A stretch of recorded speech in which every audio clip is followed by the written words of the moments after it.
하겠습니다. 잘 오셨습니다. 사랑합니다. 축복합니다. 우리 오늘은 특별히 대학부도 또 함께 수련회 중인데 함께 예배드리고 있습니다. 오늘은 특별히 100주년 기념교회 담임 목사님이신 정한주 목사님께서 우리 대학부 어제 저녁에 강의를 우리 집회를 오셨습니다. 그래서 귀한 분이 오셔서 제가 오늘 새벽 말씀을 부탁을 드렸습니다. 100주년 기념교회는 이재철 목사님께서 담임하셨고 은퇴하신 후에 정한주 목사님께서 모든 설교와 영성을 담당하는 담임 목사님으로 지금 심우하고 계십니다. 한국교회에 가장 큰 영향력을 끼치는 교회 가운데 가장 건강한 교회 가운데 하나가 100주년 기념교회이시고, 우리 정한주 목사님은 또 부산대학교 출신이시고 부산이 고향이시더라고요. 그래서 부산에 고향에 오신 김에 우리 고향 같은 교회 말씀을 전해 주십사 제가 부탁을 드렸습니다. 오늘 귀한 은혜 받는 시간 되기를 소망합니다. 목사님 나오셔서 말씀 봉독해 주시고 귀한 하나님의 말씀 선포해 주시겠습니다. 우리 나오실 때 할렐루야로 우리 인사하겠습니다. 우리 할렐루야.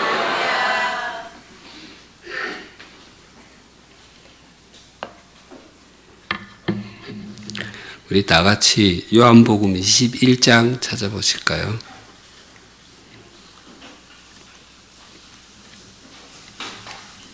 요한복음 21장 4절에서 11절입니다.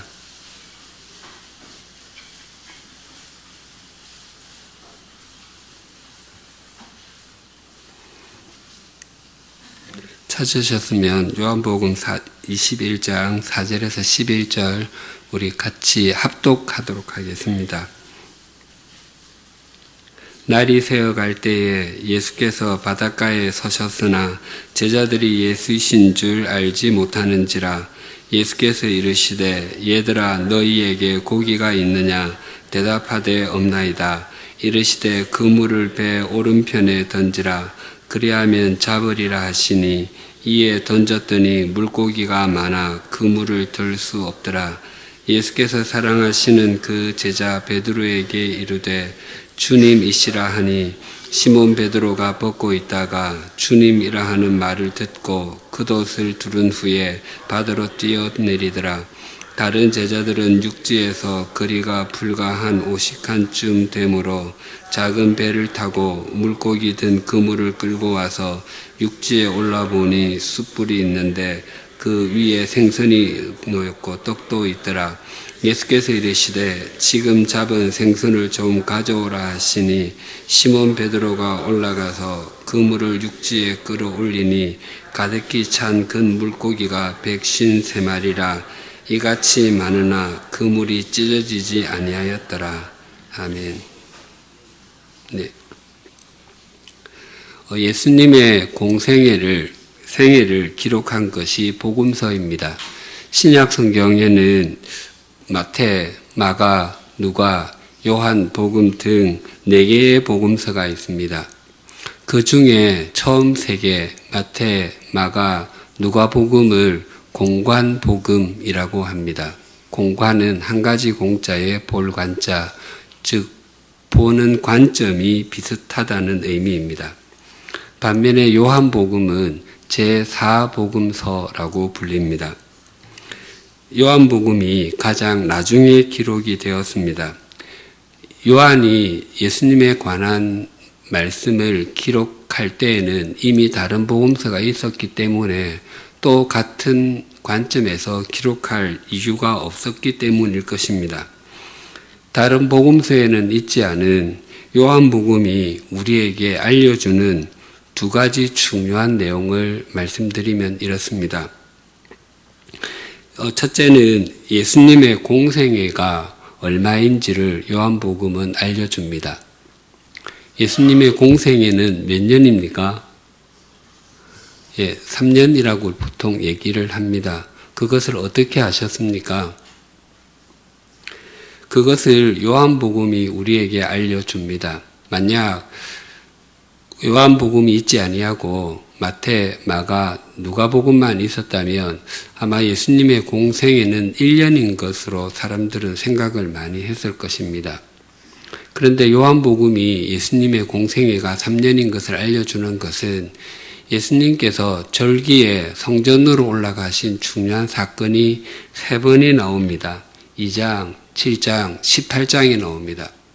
그래서 예수님의 공생애가 3년 이상인 것을 우리는 알게 됩니다. 만약 예수님의 공생애가 1년이라고 한다면 신약 성경에 나와 있는 그 많은 이적들 또 말씀들을 어떻게 1년 동안 말씀하셨을까가 굉장히 궁금하고 또 그것을 받아들이기가 쉽지 않았을 것입니다. 또 예수님의 소위 인기가 그렇게 올라갔다가 그렇게 1년 만에 떨어지는 것도 이해가 잘 되지 않았을 것입니다. 그러나 요한복음이 예수님의 공생애가 3년인 것을 밝힘으로 말미암아서 그 모든 것이 한꺼번에 풀리게 되었습니다. 그 3년의 기간 동안 예수님께서 어떻게 사역하셨는지, 어떤 말씀을 드렸는지, 사람들이 예수님을 대하는 태도가 어떻게 바뀌어갔는지를 우리는 자세히 알 수 있게 되었습니다. 예수님의 공생애가 3년, 이것은 예수님의 구속 사역을 이해하는데 굉장히 중요한 기간입니다. 또 하나 요한복음이 우리에게 알려주는 중요한 사실은 예수님께서 제자 베드로를 회복시켜 주셨다는 것입니다. 공관복음서는 모두 베드로가 예수님을 부인한 것으로 끝을 냅니다. 만약 그것으로 끝이 났다면 오순절에 성령 강림 사건이 있고 난 뒤에 예수님을 부인하고 배반했던 제자 베드로가 어떻게 초대 교회의 지도자가 되었는지 궁금할 것입니다. 그 배신자가 아무 일도 없이 마치 갑자기 등장해서 지도자가 되었다면 사람들이 받아들이기가 쉽지 않았을 것입니다. 예수님을 부인하고 예수님 사람들 앞에서 예수님을 모른다고 했던 그 제자 베드로가 어떤 일들이 그 50일 동안 예수님께서 십자가에 달리시고 오순절에 성령님이 임하실 때까지 어떤 일이 있었는지를 알려주는 것이 오늘 본문 21장입니다. 오늘 본문의 말씀은 우리에게 굉장히 익숙한 내용입니다. 예수님께서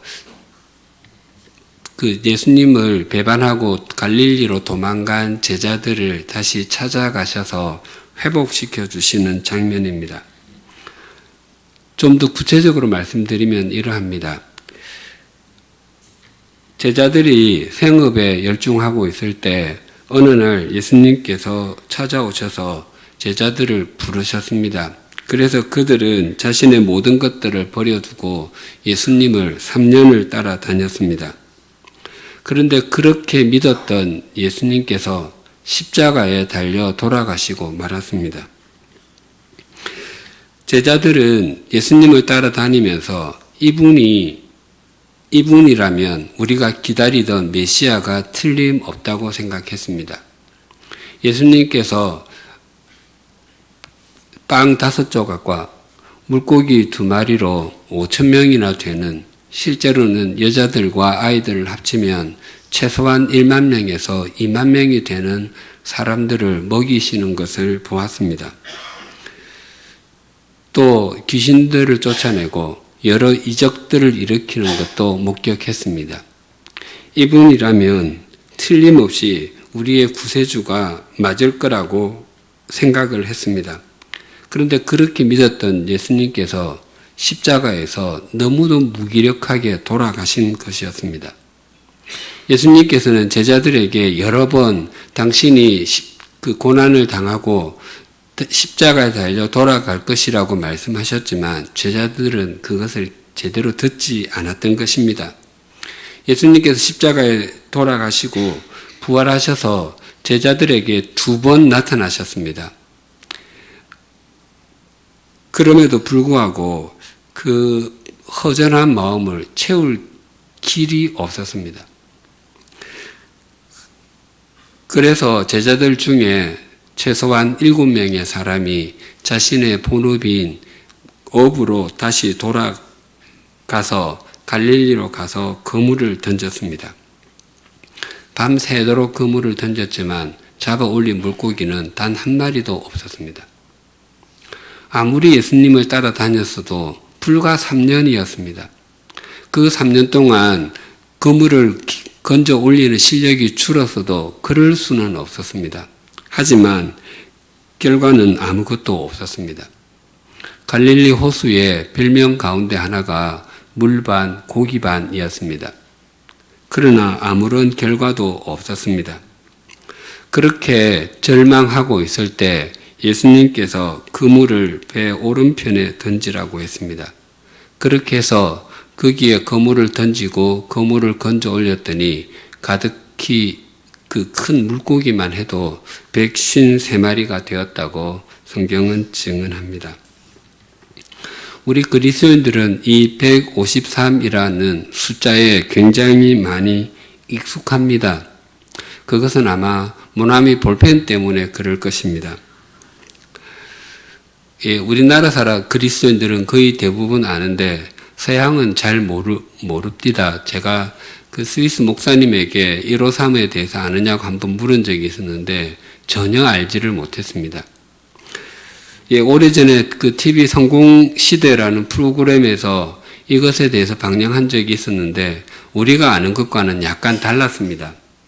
우리는 이 볼펜 회사를 만든 송 회장님이 그 실패하고 했을 때 이 요한복음을 읽고 그렇게 이름을 붙여서 성공했다고 알고 있는데 그 TV 프로그램에서는 그렇게 말하지 않았습니다.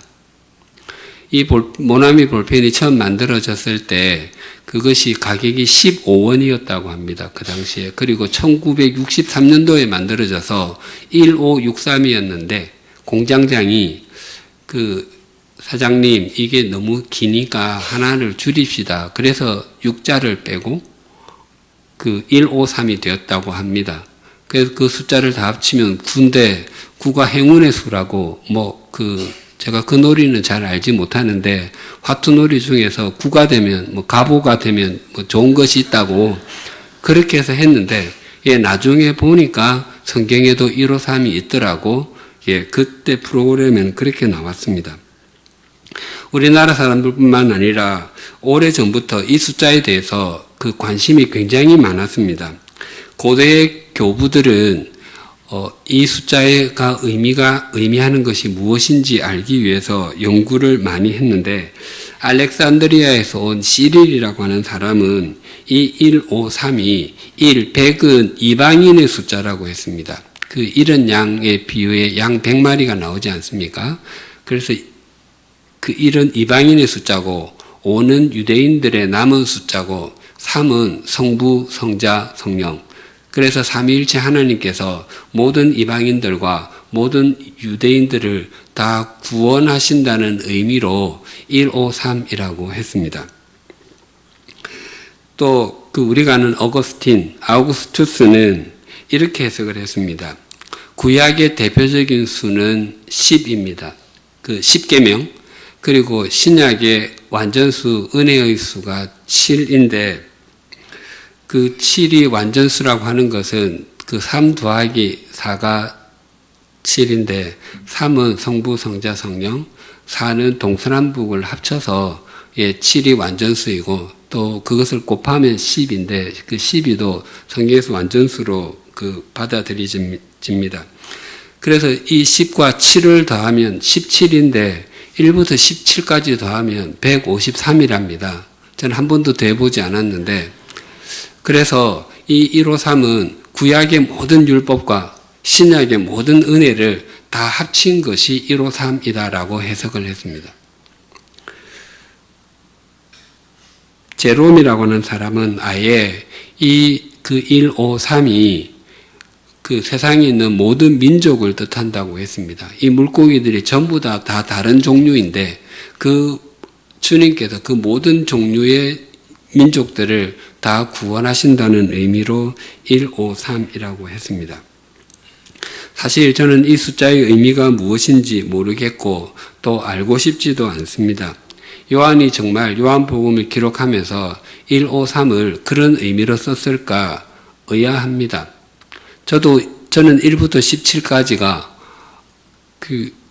다 더하면 153이라는 걸 알지 못했는데 요한은 그것을 알았을까 궁금하기도 하고, 또 만약에 서로 정말 다른 물고기가 다 잡혔다면 그건 정말 특이하지 않습니까? 그러면 거기다가 한마디쯤 더 붙였을 것 같습니다. 가득히 찬 큰 물고기가 153마리인데 신기하게도 그 중에 똑같은 물고기가 한 마리도 없더라. 그렇게 나와야 될 것 같은데 아무 언급이 없습니다.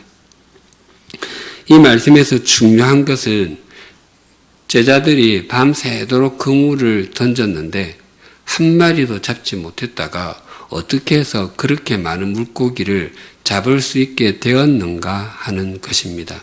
6절이 이렇게 증가합니다. 이르시되 그물을 배 오른편에 던지라. 그리하면 잡으리라 하시니 이에 던졌더니 물고기가 많아 그물을 들 수 없더라. 예수님께서 그물을 배 오른편에 던지라고 하셨습니다. 오른편은 어딘가요? 여긴가요? 여긴가요? 제게는 이곳이고 교우님들께는 이곳이지 않습니까? 또 배가 만약 반바퀴 돌면 어떻게 되겠습니까? 또 그 예수님께서 말씀하시는 그 오른편에 베드로와 요한이 밤새도록 그물을 던지면서 거기도 그물을 던졌겠습니까? 안 던졌겠습니까? 아마 여러 번 던졌을 것입니다. 성경이 말하는 오른쪽, 오른편, 오른손 이런 말들은 다 방향을 뜻하는 말이 아닙니다. 성경의 오른쪽은 거의 다 하나님의 능력과 관련이 있습니다. 우리 그리스도인들이 좋아하는 성경 구절 가운데 이사야 41장 10절이 있습니다. 두려워 말라 내가 너와 함께함이라. 놀라지 말라 나는 내 하나님이 됨이라. 내가 너를 굳세게 하리라. 참으로 너를 도와주리라. 참으로 나의 의로운 오른손으로 너를 붙들리라. 하나님은 왼손이 없으십니까? 아니 양손으로 붙잡아 주신다면 더 좋잖아요. 한 손만 잡으면 대롱대롱 매달릴 텐데, 더 정확하게는 영이신 하나님께는 오른손 왼손이 없으십니다. 내가 전 능력으로 너와 함께 할 것이니까 너 두려워하지 않아도 돼. 그것이 나의 의로운 오른손으로 너를 붙들리라의 의미입니다. 또 우리가 그 예배 때에 고백하는 사도신경에 이런 대목이 있습니다. 장사한 지 사흘 만에 죽은 자 가운데서 다시 살아나시며 하늘에 오르사 전능하신 하나님 우편에 앉아 계시다가 저리로서 산자와 죽은 자를 심판하러 오시리라. 예수님께서 3일 만에 부활하시고 승천하셔서 전능하신 하나님 우편, 오른편에 앉으셨다고 합니다. 오른편은 어딘가요? 여긴가요? 여긴가요? 성부 하나님께서 돌아 앉으시면 어떻게 되겠습니까? 그럼 성자 하나님도 같이 도우시는 건가요? 그런 의미가 아닙니다. 성부 하나님 우편에 성자 하나님이 계신다고 하는 것은 성부 하나님과 성자 하나님은 그 존재와 그 능력에 있어서 동일하다는 것입니다. 그래서 그분이 후에 산자와 죽은 자를 심판하러 오시는 심판주로 오신다고 말씀하시는 것입니다. 그렇다면 오늘 본문에 있는 그물을 배 오른편에 던지라고 하는 것은 무슨 의미겠습니까? 단지 거기는 장소를 뜻하는 말이 아닙니다. 베드로야, 지난 밤 새도록 네 경험과 능력에 의지해서 그물을 던지지 않았니? 그때 건져 올린 것이 무엇이 있든 아무것도 없지 않더냐? 이제부터 네 능력이나 네 경험으로 그물을 던지지 말고 이제는 내 능력을 신뢰해라. 너를 믿지 말고 나를 신뢰해라가 핵심입니다. 우리도 동일하게 고백하게 되지 않습니까? 우리의 힘과 우리의 능력으로 수도 없이 그물을 많이 던져보지 않으셨습니까? 우리가 우리 자신을 신뢰할 때에 아무것도 건진 거 없다는 것 우리 모두의 공통적인 고백 아닙니까? 안락교회가 또 이 드림센터가 성도님들에게 하나님의 능력의 오른편이 되기를 원합니다. 그래서 물론 또 성도님들의 가정과 일터도 하나님의 능력의 오른편이 되기를 원합니다. 그래서 주님께서 건져 올리게 하시던 그 무엇이든 그것이 영적인 것이든 물질적인 것이든 많이 건져 올리실 수 있기를 바랍니다. 그 건져 올림을 통해서 내가 내 혼자가 아니라 내 삶에 또 내 믿음에 주님께서 함께 하시는구나를 항상 경험하실 수 있기를 축복합니다. 그런데 오늘 본문에서 이렇게 큰 물고기를 153마리를 잡았다는 것보다 더 중요한 것이 있습니다. 베드로를 비롯한 제자들이 그렇게 큰 물고기를 그렇게 많이 잡고서도 그 물고기에 집중하지 않는다는 것입니다. 만약 이 물고기에 집중을 했다면 이런 내용들이 기록이 되었을 것입니다. 가득히 찬 큰 물고기가 153마리인데 그것을 가지고 동네 사람들과 함께 생선 파티를 했다든지 아니면 그 이후로 베드로와 요한은 어물전 사장이 되었다든지 그렇게 나왔어야 할 것입니다. 그렇게 많이 잡고서도 그 물고기에 대한 언급을 하지 않습니다. 제자들은 그 물고기가 아니라 그것을 잡게 하신 주님께 집중했기 때문입니다. 제자들이 이 이후로 자신들이 잡은 것이 아니라 그것을 잡게 하신 주님께 집중한 이야기가 이 이후에 펼쳐지는 사도행전입니다. 주님께서 우리에게 무엇을 잡게 하시든 우리는 잡은 그것이 아니라 그것을 잡게 하신 주님을 바라보셔야 합니다. 우리가 건져 올린 생선이 아무리 크고 아무리 많다 할지라도 그것은 얼마 지나지 않으면 냄새가 납니다. 독일 속담에 손님과 생선은 사흘이 지나면 냄새가 난다는 말이 있습니다. 우리가 우리 인생에 넘어지고 망가졌던 경험이 있다면 그것은 거의 대부분 우리가 주님이 아니라 주님께서 우리에게 잡게 하신 것, 우리에게 건져 올리게 하신 그것에 집중했기 때문일 것입니다. 우리의 삶에 주님께서 무엇을 건져 올리게 하시든 건져 올린 그것이 아니라 그것을 건져 올리게 하신 주님께 집중하시는 인생이 되시기를 축복합니다. 더 나아가서 오늘 본문에 더 중요한 것이 있습니다. 이 요한복음은 요한이 일기를 쓰듯이 기록한 것이 아닙니다. 오늘 이 본문의 사건이 일어난 때는 주후 30년경입니다. 그리고 요한이 이 본문을 기록한 때는 주후 90년대경입니다. 그러니까 이 사건이 일어난 때와 이 사건을 기록한 때 사이에는 최소한 60년의 간격이 있습니다. 그렇게 보면, 그런데 그렇게 긴 세월이 지났음에도 요한이 또 그때 연세가 굉장히 높은 때였는데 그 60년도 더 지난 과거에 잡은 물고기가 153마리였다는 것을 어떻게 알았을까요? 요한이 어디에 메모를 해놨기 때문이겠습니까? 우리가 살아온 기간이 몇 년이든지 간에 우리의 지난 세월이 다 기억나는 거 아니시지 않습니까? 그런데 우리가 어린 시절에 겪었던 일 가운데 아주 또렷하게 기억나는 일들이 있습니다. 그런 기억들은 세월이 지나도 잊혀지지가 않습니다. 우리에게 날이 지나도 잊혀지지 아니하고 또렷하게 기억이 되는 것은 그 일이 우리의 삶에, 우리의 인생에 굉장히 의미가 크거나 굉장히 충격적인 일입니다. 그것이 긍정적이든 부정적이든 우리 인생에 깊은 의미를 준 사건은 세월이 지나도 잊혀지지 않습니다.